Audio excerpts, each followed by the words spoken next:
오늘 하나님께서 우리에게 주시는 말씀을 봉독합니다. 성경 말씀은 누가복음 23장 33절과 34절, 46절부터 48절까지 신약성경 138쪽이 됩니다. 헤고레라 하는 곳에 이르러 거기서 예수를 십자가에 못 박고 두 행악자도 그렇게 하니 하나는 우편에 하나는 좌편에 있더라. 이에 예수께서 이르시되 아버지 저들을 사하여 주옵소서 자기들이 하는 것을 알지 못함이니이다 하시더라. 그들이 그의 옷을 나누어 제비 뽑을세. 그 다음 46절부터 예수께서 큰 소리로 불러 이르시되 아버지 내 영혼을 아버지 손에 부탁하나이다 하고 이 말씀을 하시고 숨지시니라. 백부장이 그된 일을 보고 하나님께 영광을 돌려 이르되 이 사람은 정녕 의인이었도다 하고 이를 구경하러 모인 무리도 그 된 일을 보고 다 가슴을 치며 돌아가고 예수를 아는 자들과 갈릴리로부터 따라온 여자들도 다 멀리서 이 일을 보니라. 아멘. 할렐루야. 주님의 은총이 우리 사랑하는 성도님들 한 분 한 분 위에 충만하기를 주님의 이름으로 기원합니다. 오늘은 특별히 종려주일입니다. 이번 주간 한 주간 고난주간이 계속되지요. 특별히 주님의 십자가 고난을 묵상하는 그런 한 주간이 될 것입니다. 무엇보다 예수님의 고난의 절정인 이 십자가 위에서 처형되시는 모습을 우리는 성경을 통해서 지금 보고 있는 거죠. 그 고통 중에 십자가 위에서 하신 말씀 7마디를 가상칠언이라고 부릅니다. 오늘은 그 가운데 예수님의 기도에 초점을 맞추어서 말씀을 상고하고자 합니다. 예수님은 일생이 하나님과 교제 속에서 기도의 삶을 사셨습니다. 우리가 아시는 바와 같이 예수님이 요단강에서 세례를 받으셨어요.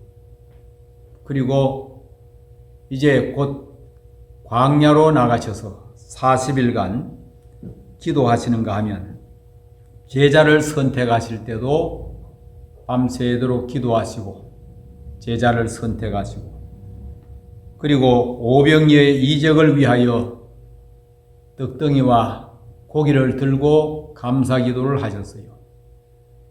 나사로의 무덤 앞에서 기도하셨고 마지막 십자가를 앞에 두고 겟세마네 동산에서 기도하셨습니다. 그리고 오늘 이 본문에 여기에 나오는 기도는 십자가의 고통 중에 예수님 마지막 최후의 기도가 오늘 본문 가운데 나와 있습니다. 그러면 예수님의 마지막 기도는 어떤 기도를 드리고 있는 것입니까? 이 예수님의 기도와 나와는 무슨 상관이 있는 것일까요? 언제는 예수님의 기도는 죄인을 사해 주시는 그런 기도입니다. 오늘 말씀 34절 말씀. 이에 예수께서 이르시되 아버지 저들을 사하여 주옵소서 자기들이 하는 것을 알지 못함이니이다 하시더라 그랬어요. 이 말씀은 원수를 위한 기도입니다. 예수님께 죄를 지은 자들을 위한 기도지요. 여기서 저들을 사하여 주옵소서. 저들이 누굴까요? 말할 것도 없이 예수님께서 지금 십자가에 처형을 당하시는데 그때까지 이를 꾸민 자들, 모함한 자들, 선동한 자들, 그리고 사형을 집행하는 사람들, 둘러선 많은 사람들을 말하는 것입니다. 저들이 왜 용서를 받아야 될까요? 하나님의 진노를 사서 철저하게 심판받아야 될 자들이 아닙니까? 오히려 하늘의 12영대 되는 군대로 완전히 멸해야 될 존재가 그들이 아니겠습니까? 그런데 사해달라고 말씀합니다. 그들은 무지 가운데서 영광의 주님을 십자가에 못 박았습니다. 바울이 이렇게 증언합니다. 고린도전서 2장 8절에 이 지혜는 이 세대의 통치자들이 한 사람도 알지 못하였나니 만일 알았더라면 영광의 주를 십자가에 못 박지 아니하였으리라. 베드로도 설교 중에 말합니다. 사도행전 3장 15절에서 생명의 주를 우리가 죽였도다. 그렇습니다. 영광의 주님을 십자가에 못 박고 생명의 주를 죽인 이런 자들이 용서받는 것이 가당키나 한 말입니까? 그런데 사해달라고 기도하십니다. 여기서 사하여 주옵소서. 아피에임이라는 이 말의 원어의 뜻은 보내다, 용서하다, 면제하다, 버리다, 포기하다, 그리고 생략하다 이런 뜻이 있습니다. 그러니까 하나님께서 마땅히 진노하시고 은벌하시고 심판하셔야 되지만은 그들을 용서하시고 심판해서 생략하시고 면제시켜 달라는 그런 기도를 주님이 하고 있는 거예요. 하나님의 진노를 포기해 달라는 애원의 기도입니다. 도무지 용서받지 못할 자들을 위한 주님의 용서의 이 사죄의 기도를 드리고 있는 것이지요. 예수님은 자기들이 하는 것을 알지 못함이니이다 그랬어요. 그 일을 왜 모르겠어요? 그러나 주님은 자기들이 하는 일을 알지 못한다 그랬어요. 여기서 알지 못한다라고 하는 이 말 가운데 자기들이 하는 일이 뭐냐 하면은 포이우시네라는 말은 제조하다 혹은 창조하다, 실행하다, 준수하다, 실천하다, 활동하다 이런 등등의 뜻이 들어있는데 그러니까 이들이 악을 창조하고 악을 제조해 만들어내고 그리고 그것을 실행하고 또 그것을 위하여 활동하면서도 자기들이 하는 일을 모른다는 거죠. 그들은 그 악을 행하면서 멸망으로 빠져들어갑니다. 그런데 잘하는 줄로 착각하고 있습니다. 신성모독자를 우리가 처형하고 있다. 그야말로 근심거리를 우리가 처리하고 있다. 말끔하게 정리하고 있다. 그렇게 생각한 것이죠. 그리고 여기서 이 오이다신, 다시 말하면 알다라고 하는 이 에이도라는 말이 원형인데 이것은 깨닫다, 생각하다, 느끼다, 확신하다, 이해하다 이런 뜻이 있어요. 그러니까 이런 일을 하면서 전혀 깨닫지 못하고 느끼지도 못하고 그야말로 죽을 짓을 하면서 망할 짓을 하면서도 깨닫지 못하고 하는 이 어리석음, 이 무지함 이런 인생들을 향해서 주님이 사죄의 기도를 드린다는 거예요. 저들이 누굽니까? 저들. 한마디로 죄인들입니다. 하나님의 아들을 죽인 죄인들. 산에 들인 공회와 그리고 대제사장, 서기관들, 군중들, 사형을 집행하는 로마 군인들 그리고 그것이 무슨 구경거리나 된다고 둘러선 많은 군중들이죠. 그들 가운데 저와 여러분이 함께 동참하고 있다 이런 생각은 해보시지 않으셨죠? 그러면서 그들을 나쁜 놈들이라고 욕하고 저주하고 있지는 않습니까? 사실 한 겹 제키고 생각해보면 나는 아닌데 라고 말하지만은 나도 그들 가운데 한 사람과 똑같습니다. 나는 착하고 의롭고 주님이 기뻐하는 사람이라고 생각하면서 그들을 저주하기에 급급한 우리 자신들의 모습을 보게 되죠. 여기서 자기들이 하는 일을 알지 못하고 한다 이 말은 여러분 생각해 보세요. 자기들이 하는 일을 알지 못하고 하면 하는 일마다 죄만 짓게 되는 거예요. 그럴 수밖에 없죠. 마음이 끌리는 대로 생각이 가는 대로 상황이 펼쳐지는 대로 그냥 그렇게 나아가면 아무라도 다 죄만 짓는 인생이 되고 마는 거예요. 욕심 따라, 정욕 따라, 감정 따라, 육신의 소욕을 따라 살아온 것이 다 죄라는 것입니다. 그렇다고 보면 저와 여러분도 예외가 아닐 것입니다. 하나님 없는 것처럼 말하고 행동한 것들, 이것들이 다 음욕입니다. 이것이 다 혈기를 따라서 산 것이고 욕심을 따라 산 것입니다. 이 같은 일들은 하나님의 진노를 사기에 합당한 것이죠. 그래서 로마서 1장 18절에 하나님의 진노가 불의로 진리를 막는 사람들의 모든 경건하지 않음과 불의에 대하여 하늘로부터 나타나나니 그랬고, 또 로마서 1장 21절 이하 32절까지는 좀 장황해요. 그러나 제가 성경을 읽어드린다는 마음으로 이 말씀을 그대로 인용합니다. 하나님을 영화롭게도 아니하며 감사하지도 아니하고 스스로 지혜 있다 하나 어리석게 되어 하나님의 영광을 썩어질 사람과 새와 짐승과 기어다니는 동물 모양의 우상으로 바꾸었느니라. 그러므로 하나님께서 그들의 마음의 정욕대로 더러움에 내어 버려두사 그들의 몸을 서로 욕되게 하셨으니 피조물을 조물주보다 더 경배하고 섬김이라. 그들을 부끄러운 욕심에 내버려 두셨으니 여자들도 순리대로 쓸 것을 바꾸어 영리로 쓰며 남자가 남자와 더불어 부끄러운 일을 행하여 그들의 그릇 때문에 상당한 보응을 그들 자신이 받았느니라.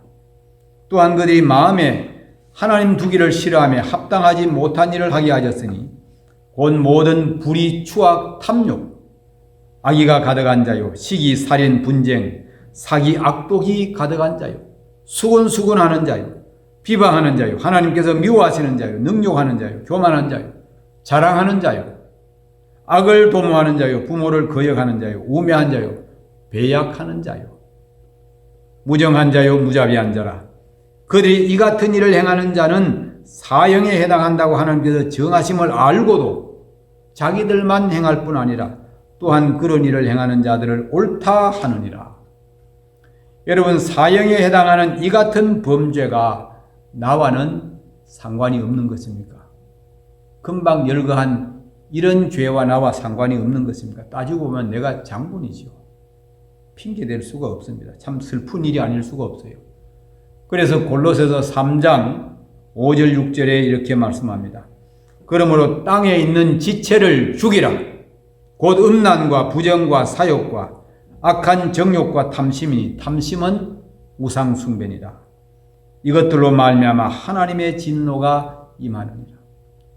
하나님의 진노가 임하는 이유가 음란, 부정, 사욕, 또 악한 정욕, 탐심이라 그랬어요. 그래서 우리는 둘러대거나 남을 손가락질하고 핑계댈 수가 없습니다. 성경은 분명히 말씀합니다. 같은 일을 행합니다. 자, 로마서 2장 1절에서 3절까지 보면 그러므로 남을 판단하는 사람아 누구를 막론하고 네가 핑계하지 못할 것은 남을 판단하는 것으로 네가 너를 정죄함이니 판단하는 네가 같은 일을 행함이니라. 이런 일을 행하는 자에게 하나님의 심판이 진리되어 되는 줄 우리가 아노라. 이런 일을 행하는 자를 판단하고도 같은 일을 행하는 사람아 네가 하나님의 심판을 피할 줄로 생각하느냐. 이것이 우리의 범죄입니다. 누구도 예외가 아닙니다. 빠져나갈 구멍이 없어요. 그래서 모든 사람이 죄를 범하여 하나님의 영광에 이르지 못했다 그랬습니다. 이사야서 53장 6절에서는 우리는 다 양 같아서 그릇 행하여 각기 제 길로 갔거늘 여호와께서는 우리 무리의 죄악을 그에게 담당시키셨느니라 그랬습니다. 전부 자기가 옳은 줄로 알고 제 갈 길로 갔는데 그것이 죽을 길이고 멸망의 길이고 죄짓고 심판받을 길로 갔다는 거죠. 그런데 오늘 예수님의 기도 가운데 나의 죄를 속함받을 수 있게 됐다는 것을 알아야 됩니다. 아버지 저들을 사하여 주옵소서. 이 기도는 십자가 처형장의 구경꾼 집행관 일을 꾸미고 충동질한 그런 종교지들과 정치 관리들 그들만을 위한 게 아닙니다. 바로 나를 위한 것이라 하는 것을 믿음으로 이 말씀을 받을 수 있기를 바랍니다. 죄의 삭은 사망입니다. 영원한 사망입니다. 그야말로 지옥이죠. 그러면 살 길은 뭐냐? 죄를 사함 받아야 됩니다. 에스겔서 18장 20절에 보면 범죄하는 그 영혼은 죽을지라 그랬고 창세기 2장 17절에는 하나님의 명령을 거역하고 선악을 알게 하는 나무의 열매를 먹는 날에는 반드시 죽으리라. 범죄하면 반드시 죽는다는 것입니다. 그러면 어떻게 해야 됩니까? 죄는 사함 받아야 됩니다. 용서받지 않은 죄는 심판의 두려움 속에 계속 머물러 있을 뿐이죠. 그래서 사함 받는 자가 복이 있다 그랬어요. 시편 32편 1절에 허물의 사함을 받고 자신의 죄가 가려진 사람은 복이 있도다 그랬습니다. 그리고 로마서 4장 7절 8절에서도 불법이 사함을 받고 죄가 가려짐을 받는 사람은 복이 있고 주께서 그 죄를 인정하지 아니할 사람은 복이 있도다 함과 같으니라. 주님이 죄를 인정하지 아니해서 사해 주실 때 그 사람은 정말로 축복된 사람이 되는 거죠. 그러면 죄는 누가 사해 줍니까? 누가 이 같은 일, 우리의 죄를 용서해 주실 수가 있느냐? 누가 그 일을 하실 수가 있겠어요? 성경에 보면 우리의 죄는 하나님만이 용서하실 수가 있습니다. 다니엘서 9장 9절에 보면 주 우리 하나님께는 긍휼과 용서하심이 있사오니 하나님께 용서하심이 있습니다. 불쌍히 여겨주심도 하나님이 하시고 죄를 심판하실 하나님이 용서하실 수가 있습니다. 그 어디에 가서 누구에게서도 용서받을 길이 없어요. 오직 하나님께 나와야 용서하실 수 있는 분이 하나님이시기 때문에 하나님 앞에서 사함받아야 그 죄가 확실한 속죄가 되는 줄로 믿습니다. 가끔 제가 자주 인용합니다마는 논에 있는 말씀 획제의처님 무소도여라. 하나님께 죄를 지으면 빌 곳도 없다. 그러나 우리는 유교적인 사관이 아니라 하나님께 범죄한 인생들 이미 죄를 저질렀어요. 어디로 가지고 가야 됩니까? 하나님 앞에 그 죄를 가지고 와서 자백하고 하나님께 용서를 구해야 됩니다. 그래서 누가복음 15장에 나오는 탕자가 다 탕진했죠. 거지가 됐죠. 죽게 됐죠. 그때 그가 하는 말, 내가 하늘과 아버지께 죄를 지었사오니. 그러면서 아버지께 죄 지은 자가 아버지 품으로 돌아가서 받아주기를 바라죠. 그렇습니다. 범죄한 우리 인생들은 하나님 앞에 돌아가야 죄 사함을 받을 수가 있습니다. 범죄한 이스라엘 위하여 모세가 간절하게 하나님께 용서하실 것을 구했어요. 민수기 14장 19절에 보면 구하옵나니 주의 인자의 광대하심을 따라 이 백성의 죄악을 사하시되 애굽에서부터 지금까지 이 백성을 사하신 것 같이 사하시옵소서. 모세의 간절한 기도를 하나님이 받으시고 민수기 14장 20절에서 여호와께서 이르시되 내가 네 말대로 사하노라 사해 주셨어요. 하나님이 사해 주셔야 그 죄가 사함을 받지 사람이 누군가가 네 죄 없다고 말한다고 해서 없어지는 것도 아니죠. 판사의 입술에서 죄가 소멸되는 것도 아니죠. 하나님 앞에 사함을 받아야 죄는 깨끗이 용서함을 받게 되는 것입니다. 죄 사함 받는 자가 복이 있습니다. 참된 기쁨과 평강이 마음 가운데 넘치게 되고 또한 기쁨과 소망이 우리 가운데 충만하게 되는 거죠. 천국의 축복을 비로소 누릴 수가 있습니다. 그래서 우리는 바로 나는 우리 개인 한 사람 한 사람은 주님의 사죄의 기도를 통하여서 내가 용서함을 받은 축복의 사람인 것을 기억하고 늘 감사로 주님께 영광을 돌리는 축복의 주인공들이 될 수 있기를 주님의 이름으로 기원합니다. 그 다음에 주님의 이 십자가의 기도 가운데 또 하나가 있습니다. 첫째는 우리를 위한 사죄의 기도. 두 번째는 예수님께서 자기 영혼을 맡기는 그런 기도였는데 그것은 잠시 후에 제가 한번 드리고 우선 잠깐 드릴 말씀이 있습니다. 무엇인가 하면 오늘의 세상은 사람들에게 있어서 죄 짓고 사함받는다 이런 생각보다가 죄책감을 아예 없애버립니다. 원천적으로. 그래서 죄를 죄로 여기지 않도록 만들어버리는 거예요. 그러다 보니까 엄청난 범죄가 폭증하게 되어집니다. 아주 지능적이고 담대합니다. 죄책감 없어요. 들키면은 재수 없다고 생각하지 잘못했다고 생각하지 않습니다. 내가 뭐 잘못한 게 있느냐? 다 그런데. 그러지요. 조국 사태를 겪으면서 우리 사회는 정말로 철면피해의 세상으로 바뀌어가는 것을 느낍니다. 국가기관이 정의롭지 못한다는 것을 생각할 수밖에 없게 되어버렸죠. 최근에 N번 방인이 박사방인이 제가 자세하게는 몰라요. 그러나 어쨌든 음란한 이런 일들로 통해 가지고 돈벌이 하는데 사람들이 걸려들었다는 정도만 그냥 분위기로 알고 있습니다. 그냥 재수가 없어서 걸렸다고 생각하는 거예요. 그게 죄라고 생각하는 것도 아니고 돈벌이 수단으로 생각하면서 죄 가운데 묻어있는 낙을 즐겼던 것이죠. 여러분, 다 우리의 행위를 알고 심판하시는 분이 있다. 그런 신이 있다는 것을 생각하면 죄를 마음대로 짓고 싶은 사람들에게는 매우 불편할 것입니다. 불편할 수밖에 없죠. 그러니 아예 신 없음, 무신신학, 그리고 신죽음의 신학, 사신신학이라는 것을 만들어냈어요. 그리고 더 나아가서 신은 죽였다. 아니, 우리가 죽였다. 그러면서 교만 방자하기에 굴고 죄 짓는 일을 그냥 즐겁게 일삼고 있습니다. 인간의 삶은 그냥 즐기는 것이야. 단 한 번뿐이야. 왜 마음껏 자유하게 하지 못하는 거야? 그래서 하나님을 인정하지 않는 인간들이 저지르는 범죄는 사실 못할 게 없어요. 음란을 못하겠습니까? 살인을 못하겠습니까? 도적질을 못하겠습니까? 못할 게 하나도 없죠. 인류는 점점 더 흉폭해져 갑니다. 폭력이 난무하고 더욱 음란하고 죄가 창궐합니다. 하나님 없는 세계관은 어쩔 수 없이 현세적일 수밖에 없어요. 그냥 순간만 바라보는 거죠. 눈앞의 것만 바라봅니다.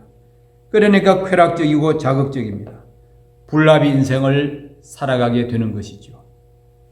내일이 없습니다. 영원과 내세가 없습니다. 스스로 멸망으로 치닫고 있는 것입니다. 그런 세계관의 삶을 사는 사람들을 우리는 어렵지 않게 보고 있지 않습니까? 그러나 무서운 심판과 멸망이 기다리고 있다는 것 알아야 돼요. 우리 주님의 십자가상의 사죄의 기도는 그냥 가볍게 입으로만 드린 기도가 아니라 하는 것도 알아야 됩니다. 십자가 위에서 죽으시면서 우리를 살리시는 그런 기도입니다. 세상 죄를 지고 하는 하나님의 어린 양으로서의 기도. 시소가 내가 낮아짐으로 상대를 높이는 것처럼 주님이 죽기까지 낮아지셔서 우리를 하나님의 보좌 위에까지 높여주시는 그런 주님의 모습이죠. 오늘 성경의 관리가 말합니다. 저가 남을 구원하였으니 자신도 구원할지어다. 그렇습니다. 예수님은 자신은 죽고 남을 구원하시는 그 일을 위해서 지금 십자가에서 목숨을 내놓고 우리 위하여 기도하시고 계시는 것입니다. 히브리서 9장 22절에 피 흘림이 없은 적 사함이 없느니라고 했습니다. 그런데 지금 예수님은 하나님의 아들의 피를 흘리시면서 우리를 위한 사죄의 기도를 드리고 계십니다. 비둘기나 양이나 염소, 송아지의 피가 아닙니다. 하나님의 어린 양, 바로 예수님의 피, 그 피를 흘리시며 기도하시는 거죠. 그래서 바울은 우리의 속죄, 이 죄 사함 받음의 역사는 하나님의 아들 그리스도 안에서 가능하다. 그렇습니다. 에베소서 1장 7절에 우리는 그리스도 안에서 그의 은혜의 풍성함을 따라 그의 피로 말미암아 속량 곧 죄 사함을 받았느니라 그랬고, 골로새서 1장 14절에서는 그 아들 안에서 우리가 속량 곧 죄 사함을 얻었도다 그랬습니다. 예수님의 제자 사도 요한은 구원자이신 예수님의 이름으로 구원받고 응답받고 죄 사함을 받는다고 증언합니다. 요한일서 2장 12절에 너희에게 쓰는 것은 너희 죄가 그의 이름으로 말미암아 사함을 받았으며 그랬어요. 여러분, 주님의 기도에 이 십자가 위에서의 기도에 나의 죄짐을 가지고 그 십자가 앞에 내려놓고 다 용서받기를 주님의 이름으로 축복합니다. 참된 자유를 누리시기를 축복합니다. 속죄의 기쁨 속에 감사로 살아가는 인생이 되기를 주님의 이름으로 기원합니다. 하나님 아버지는 심판하는 권세를 아들에게 맡기셨다고 했어요. 그 심판하는 권세를 가지신 예수님께서 우리를 위하여 사죄 기도를 하시는데 바로 그 주님의 기도 앞에 내 죄의 보따리를 가지고 가서 용서함을 받고 참된 자유와 기쁨과 영원한 평강의 축복을 누리는 복 있는 성도가 되기를 거듭 주님의 이름으로 기원합니다. 그 다음에 한 가지는 아까 잠깐 읽었습니다마는 두 번째 예수님의 기도는 영혼을 아버지 손에 부탁하는 기도였습니다. 오늘 본문 46절입니다. 예수께서 큰 소리로 불러 이르시되 아버지 내 영혼을 아버지 손에 부탁하나이다 하고 이 말씀을 하신 후 숨지시니라. 영혼을 아버지 손에 부탁했다. 이 말씀은 영혼을 맡기는 기도입니다. 여러분 육신의 때가 지나가면 영혼의 때입니다. 육신의 때는 반드시 지나갑니다. 그러나 생각보다 빨리 지나갑니다. 사람들은 죽음이 다가오면 상속 재산을 나누는 일에 관심이 있습니다. 어떤 사람은 묘자리에 관심을 두기도 하고 좀 고상한 사람은 묘비에 새길 글귀를 생각하면서 고민하기도 합니다. 그러나 다 곧 잊혀지고 말 것입니다. 네, 자녀들에게서도 잊혀지고 사실 역사 가운데서도 잊혀지는 거죠. 성경에 보면 창고를 크게 짓고 곡식을 겹겹이 포개놓고 연락을 꿈꾸는 자가 영원히 떠나가면 그게 누게 되겠느냐? 주님이 말씀을 하셨어요. 영원히 떠나가면 자기의 계획한 것이 다 한날 한순간에 수포로 돌아가고 그것으로 끝입니다. 100년 안쪽에 인생의 모든 것을 걸고 사는 삶이 아니라 우리는 영원에 잇대어 살아가는 믿음의 삶, 소망의 삶, 천국을 바라보는 삶을 살아야 합니다. 집을 부탁하고 논밭을 부탁하고 살림을 부탁하고 자식을 부탁하고 혹은 자기 아내를 부탁하고 이리 맡기고 저리 부탁합니다. 죽음을 앞둔 자의 모습이죠. 그러나 정작 내 영혼은 어디다가 누구에게 부탁해야 됩니까? 어디다가 해야 될까요? 성산문의 절명시 한 수. 참 충신의 선비정신이 감동을 주긴 합니다마는 허망한 마침이 우리 마음을 슬프게 합니다. 날씨도 더웠던 음력 6월 처형장으로 끌려가면서 읊었다는 한시 한수 가슴이 아립니다. 격고 최인명 화수이력사라 둥둥 북을 울려 사람 목숨을 제쳐가는데 머리 돌려 바라보니 해는 지려 하는구나. 황천무일점 금야 숙수가라. 저승길에는 주막 하나 없다는데 오늘 밤은 네 집에 묵어 갈까? 여러분 황천길에는 주막도 없다는데 오늘 처형하는 이 밤에는 내가 어디서 묵어 갈 수가 있을까? 앞이 캄캄한 충절의 선비의 시입니다. 충절이라는 것은 옷깃이 염해지고 머리가 숙여지지만 인생의 마지막을 내다보는 데는 허전합니다. 절망입니다. 여러분, 저는 이 말씀을 준비하면서 찬송가 260장 3절 4절을 그 가사를 떠올렸어요. 내용이 이렇습니다. 나 지금 죄에서 사함받아 거룩한 백성이 되었으니 이 육신 장막을 벗을 때도 겁날 것 없겠네.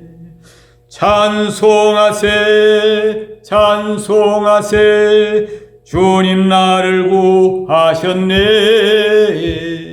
찬송하세 찬송하세 주가 구원하셨네.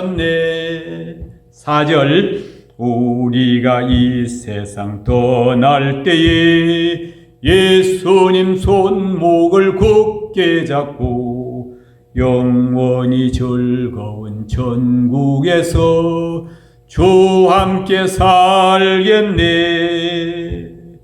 찬송하세 찬송하세 주님 나를 구하셨네.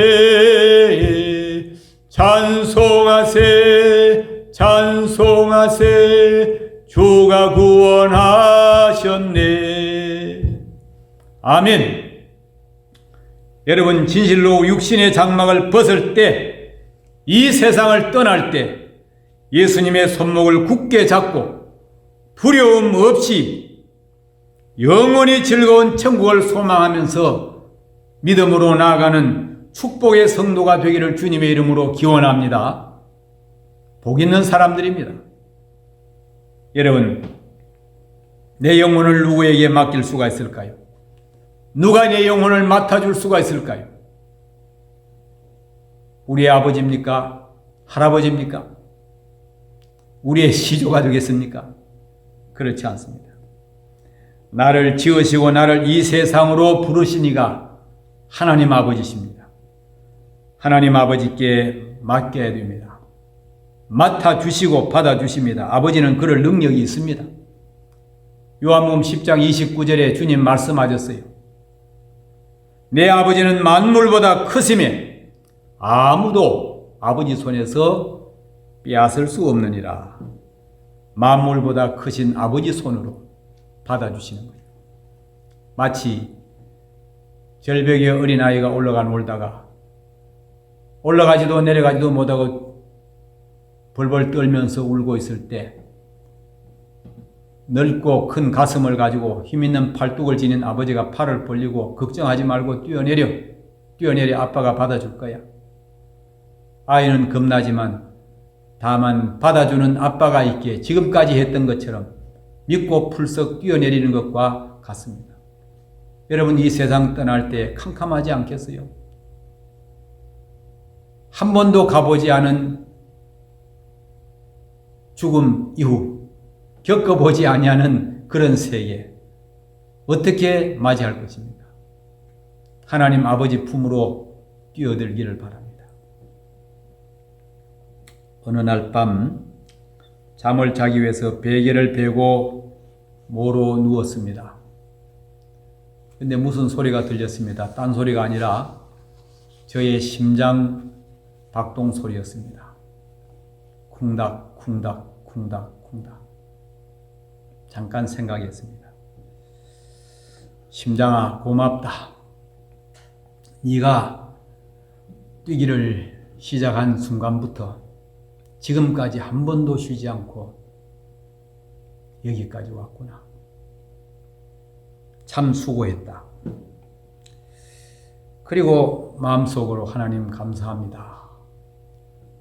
내가 잠자는 시간에도, 내가 지금 잠들고 있는 이 시간인데 내가 잠자는 시간에도 내가 아무 의식도 하지 않는 그 순간에도 내 심장을 뛰게 하면서 피를 내 온몸으로 돌게 하시고 그래서 내 생명을 지탱케 하시는 하나님 감사합니다. 그렇게 기도했어요. 그리고 이미 잠들어서 콧김을 내불고 있는 아내의 숨소리를 들으면서